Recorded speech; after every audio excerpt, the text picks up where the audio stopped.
Did you know that from 1910 to 1970, more than 6 million African Americans left the rural South and headed north and west to seek better paying jobs and a new future?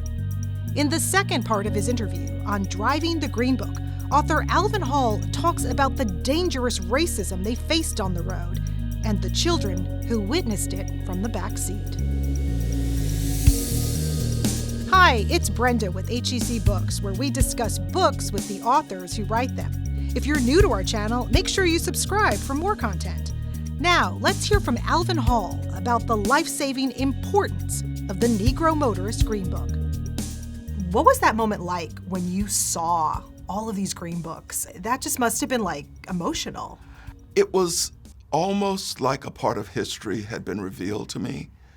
First of all, they were smaller than I had imagined because they were designed to fit in glove boxes of cars during that period of time. Like a pocket guide? Exactly, like a pocket guide. How the covers evolved over the years as printing techniques changed. How there were special issues that talked about railroad travel or airline travel as the options changed for African Americans. So it was like watching this arc of history that I had no idea about until I sat there at that conference table. I felt like that as I was reading your book, too. It was like this was a chronicle of this very specific time in history. And it really is, because I think my journey is the journey that many people would like to go on if they had the time to do this type of thing. And because I work in television, I work in radio, I could structure this in a particular way. A road trip. What better way to discover what the Green Book meant than to go on a road trip? And so I have taken 2 road trips. The first one started when I learned about the Green Book, and then the fates delivered a phone call from Jeremy Grange at BBC Wales in the UK. Why would somebody from the UK call me about the Green Book? He had read about it and thought it would make a great program and asked me if I would host that program. And I said yes immediately. When we were thinking about how to structure that trip, we wanted it to be through space and time.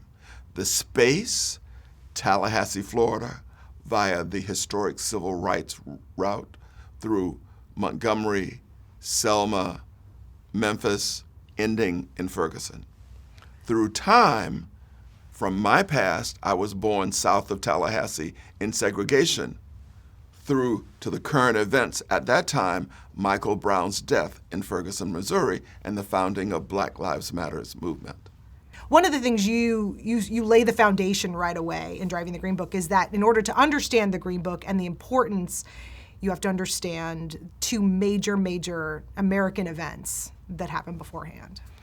And those 2 major events are the Great Migration and the creation of the automobile. From 1910 to 1970, over 6 million African Americans left the rural South to move north and west to new opportunities. Much of this migration was also prompted by the terrorism that African Americans were experiencing in the South with lynchings, draggings, and drownings. But the other component was the new jobs up north that paid more money than they could ever earn living on a farm. So all of these people from the South, African Americans, moved there for this opportunity. Because they were earning more money, many of them were saving that money. And one of the indications that you had made it was that you were able to buy your own car. It wasn't just a status symbol. It was the thing that enabled you to avoid the frustrations of traveling on public transportations, much of which was segregated. So if you knew that hotel wasn't going to let you stay there, you drove past it.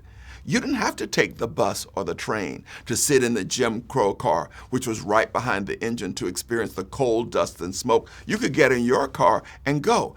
And you would buy a big car a powerful one.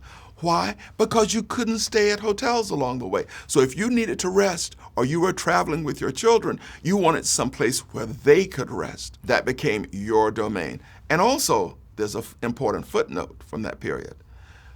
African Americans found it difficult to buy houses. Although this was post-World War II prosperity, the federal government had policies that discouraged the mixing of the races in housing, and banks redlined areas where they would not make loans, and these areas were largely black communities. So for many black people, the thing that you could buy yourself, the thing that you could own and take your pride in, was your car.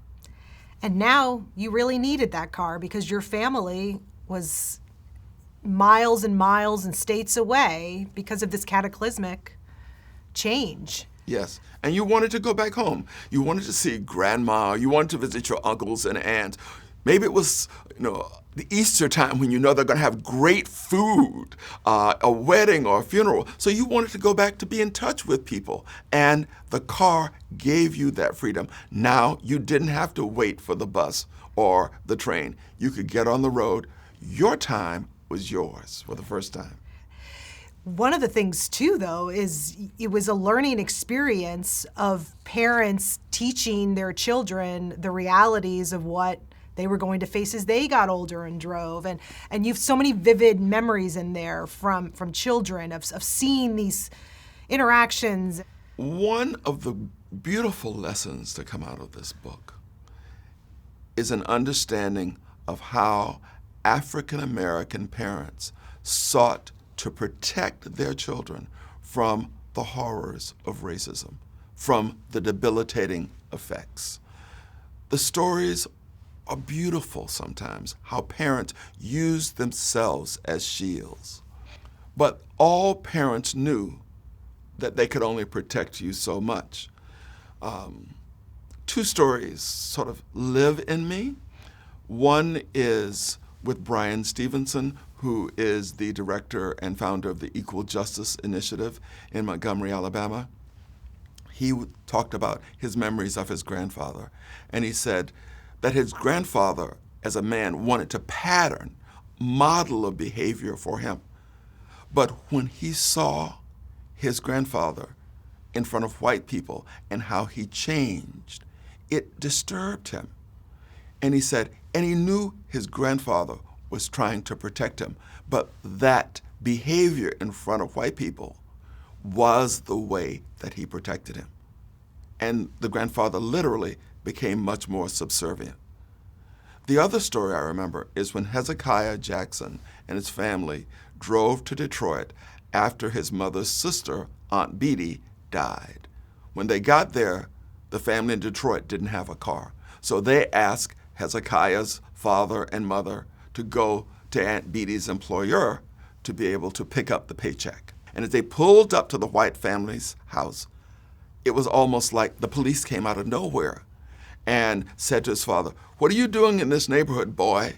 Right? Are you up here to steal something? Where do you get this nice car? Did you steal it for some white family, or do you work for some white family?" He recalled it vividly. But for me, the part of the story that stays with me was his brother's reaction.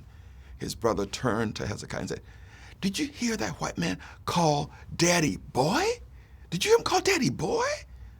They had so much respect for their father, and he was so respected in the community where he lived that that would never happen. Hezekiah said his brother almost lost it.